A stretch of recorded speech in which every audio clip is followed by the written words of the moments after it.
Assalamualaikum warahmatullahi wabarakatuh. Kembali lagi bersama Miss Ernita dalam pelajaran fisika.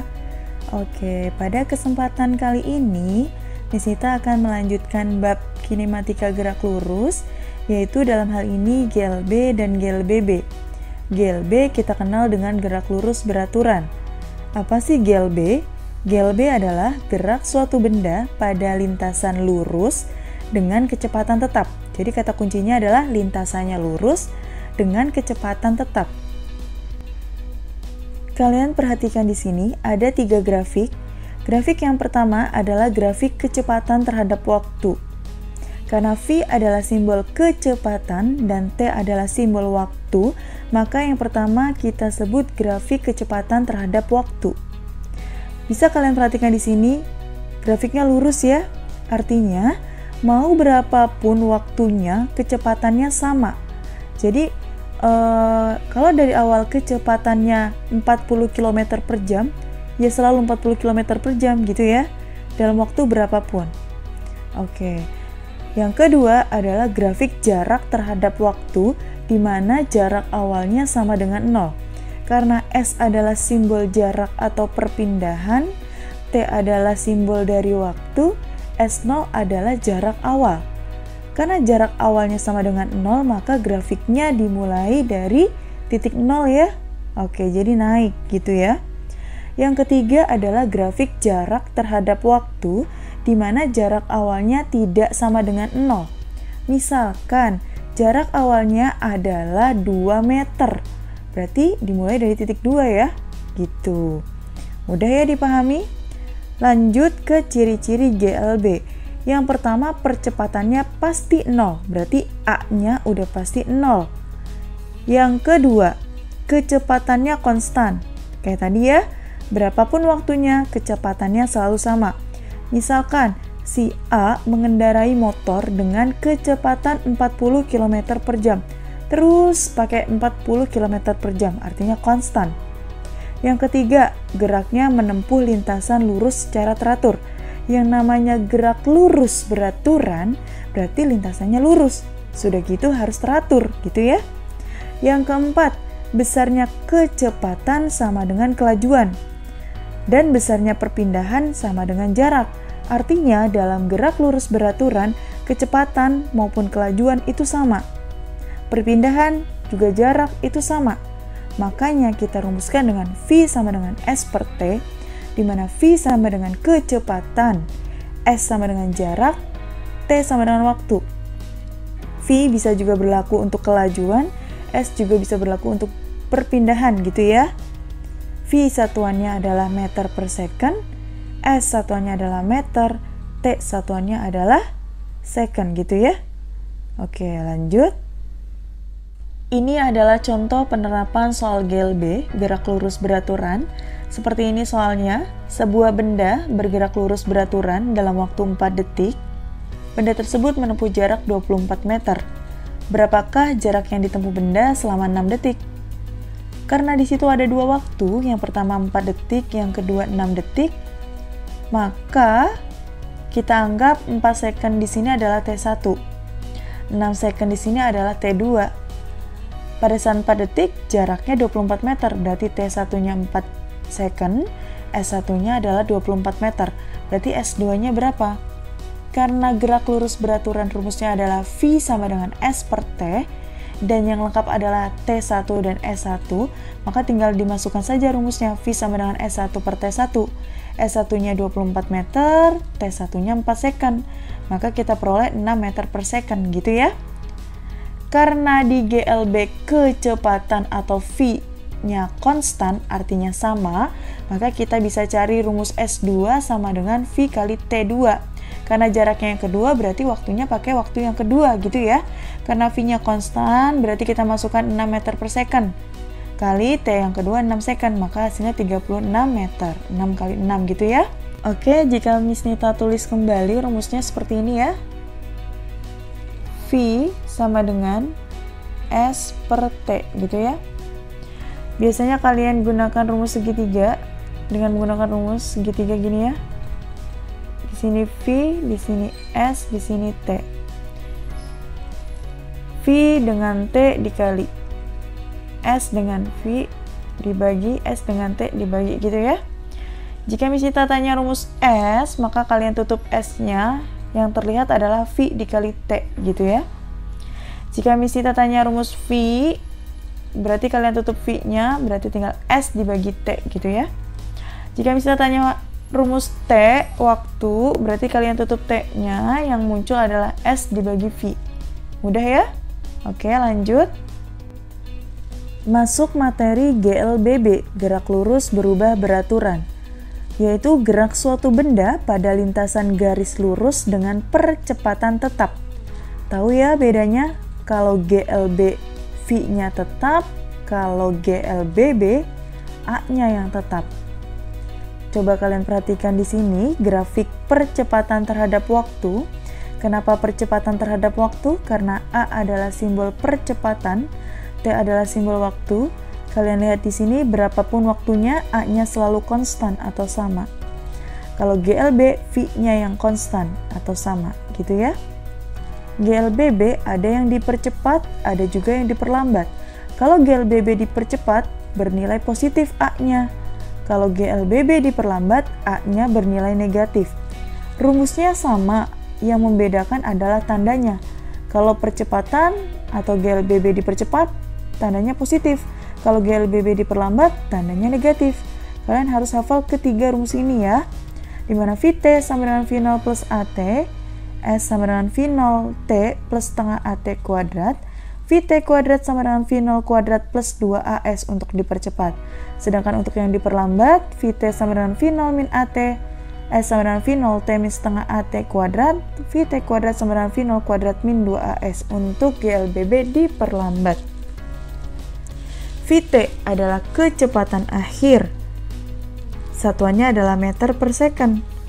V0 adalah kecepatan awal. Satuannya adalah meter per second. A adalah percepatan. Satuannya adalah meter per second kuadrat. T adalah waktu. Satuannya adalah second. S adalah jarak atau perpindahan. Satuannya adalah meter. Gitu ya? Oke. Coba kalian perhatikan di sini, ini adalah grafik GLBB, yang ada di sebelah kiri adalah grafik GLBB dipercepat, sedangkan di sebelah kanan adalah grafik GLBB diperlambat. Kalian bisa bedakan di sini untuk kecepatan terhadap waktunya. Untuk yang dipercepat grafiknya naik ya, sedangkan kecepatan terhadap waktu untuk GLBB diperlambat grafiknya turun. Dan yang di bawah adalah grafik jarak terhadap waktu. Oke, bisa kalian bedakan di sini grafiknya. Lanjut ya. Ini adalah contoh soal penerapan GLBB. Seperti ini soalnya. Sebuah mobil balap direm dari kelajuan 20 meter per second menjadi 5 meter per second dalam jarak 75 meter. Kemudian mobil tersebut akan berhenti setelah menempuh lagi jarak sejauh berapa?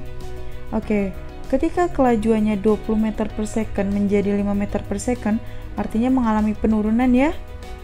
Jadi GLBB diperlambat, gitu ya. Kemudian mobil tersebut akan berhenti. Kalau berhenti berarti kecepatannya menjadi 0 gitu ya. Kalau misalnya tuliskan seperti ini.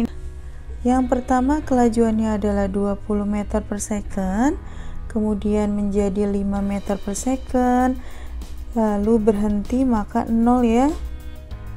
Kita anggap ini adalah V1, ini V2, ini V3-nya. Karena GLBB diperlambat, maka rumusnya adalah VT kuadrat sama dengan V0 kuadrat min 2AS. Kenapa seperti itu? Karena min menunjukkan itu adalah GLBB diperlambat. Dan kita harus cari tahu dulu A-nya. Semua rumus GLBB harus ada percepatannya. Makanya kita gunakan rumus VT kuadrat sama dengan V0 kuadrat min 2AS. Karena di situ sudah ada V0-nya, sudah ada VT-nya, sudah ada S-nya ya. Maka kita tinggal masukkan kecepatan yang V1 sama V2 dulu ya, yang ini ya. Kita anggap V0-nya yang 20, VT-nya yang 5 gitu ya. Karena yang akhir itu adalah VT. Oke. Berarti 5 kuadrat sama dengan 20 kuadrat dikurang 2 dikali A dikali jaraknya, yaitu 75 meter. 5 kuadrat adalah 25, sama dengan 20 kuadrat adalah 400, dikurang 2 kali 75 adalah 150 dikali A. Oke, kita pindah ruaskan yang 150A karena negatif, di ruas kanan pindah ke kiri jadi positif. 150 dikali A sama dengan 400, yang 25-nya pindah ruas ke kanan jadi negatif. Jadi 150A sama dengan 375. A sama dengan 375 dibagi 150. Maka hasilnya adalah 2,5 meter per second kuadrat. Kita dapat A-nya nih. Sehingga kita bisa mencari jarak yang kedua, gitu ya, dengan rumus yang sama. Oke. Dengan rumus yang sama. Bagaimana kecepatannya? Karena dia berhenti, oke.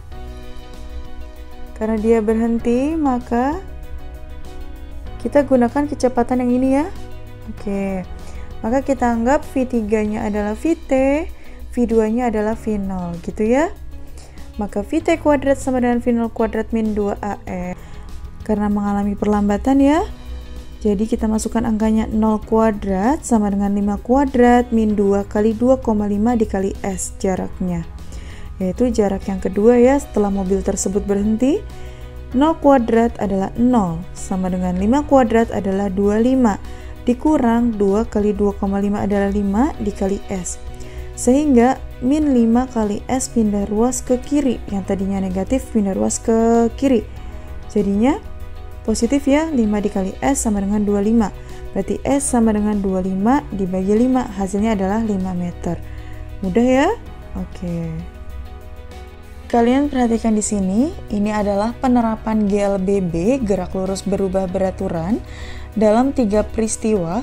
Yang pertama adalah gerak jatuh bebas, yang kedua ada gerak vertikal ke bawah, dan yang ketiga adalah gerak vertikal ke atas.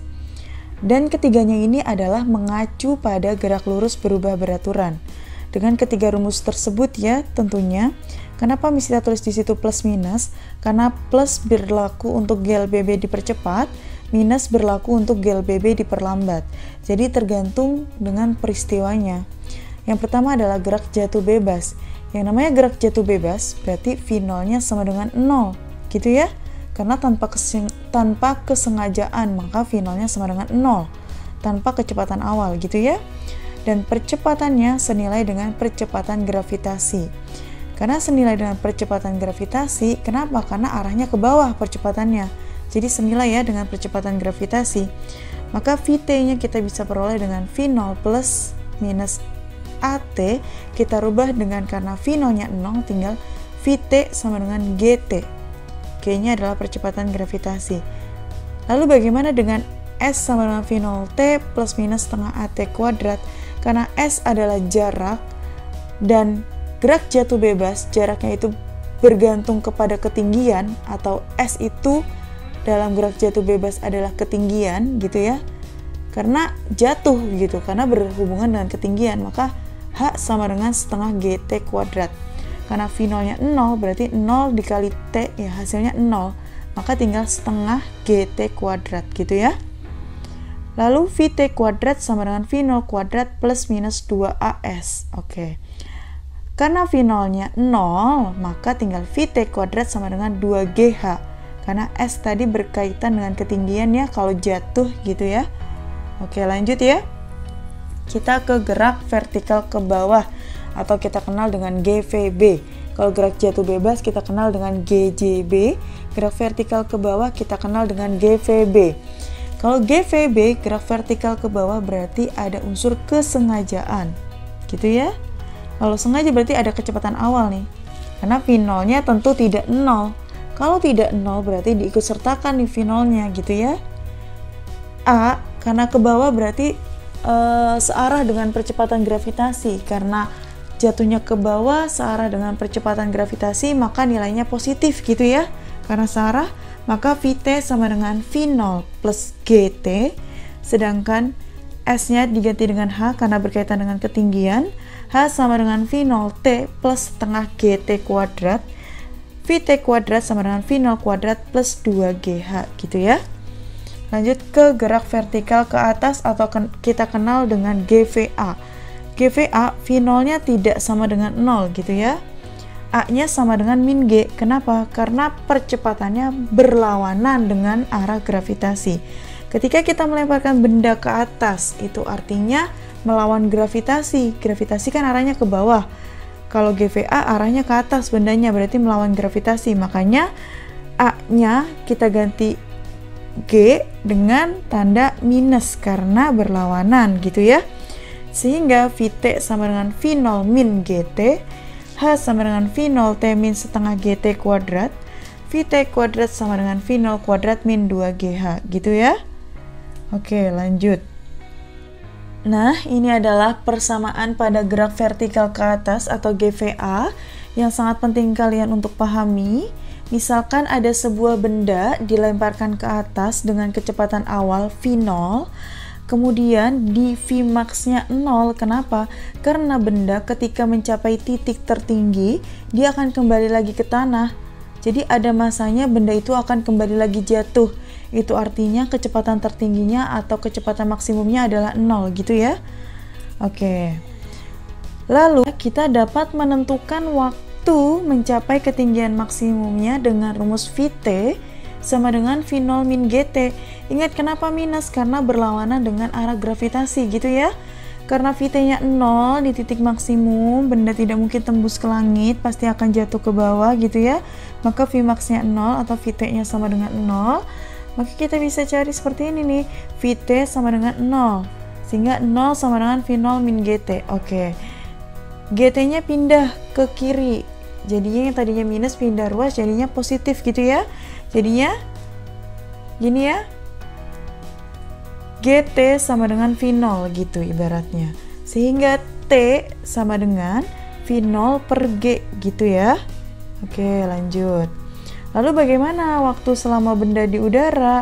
Kita bisa cari, T di udara bisa kita cari dengan 2 kalinya. Ibaratnya nih, kita melemparkan benda ke atas dengan waktu V0 per G. Jadi waktu selama benda di udara berarti ntar akan kembali lagi. Jadi 2 kalinya gitu ya. Jadi 2 kali V0 per G. Kemudian berapa ketinggian maksimumnya atau Hmax-nya gitu. Maka kita bisa cari dengan rumus VT kuadrat sama dengan V0 kuadrat min 2GH. Karena VT-nya 0, jika dikuadratkan berarti 0 ya, sama dengan V0 kuadrat min 2GH. Min 2GH kita pindah ruaskan ke kiri sehingga positif. Jadi 2GH sama dengan V0 kuadrat gitu ya. Lalu gitu ya. Lalu V0 sama dengan kita bisa akarkan nih. Jika biar pangkatnya hilang, kita akarkan. Jadi V0 sama dengan akar 2GH gitu ya. Kalau misalkan mencari V0-nya. Tapi di sini yang ditanya adalah ketinggian maksimum. Ketinggian maksimum adalah Hmax. Hmax yaitu dengan mencarinya V0 kuadrat per 2G gitu ya, tinggal dipindah ruaskan saja ya. Oke, sampai di sini pembahasan kita kali ini. Terima kasih. Wassalamualaikum warahmatullahi wabarakatuh.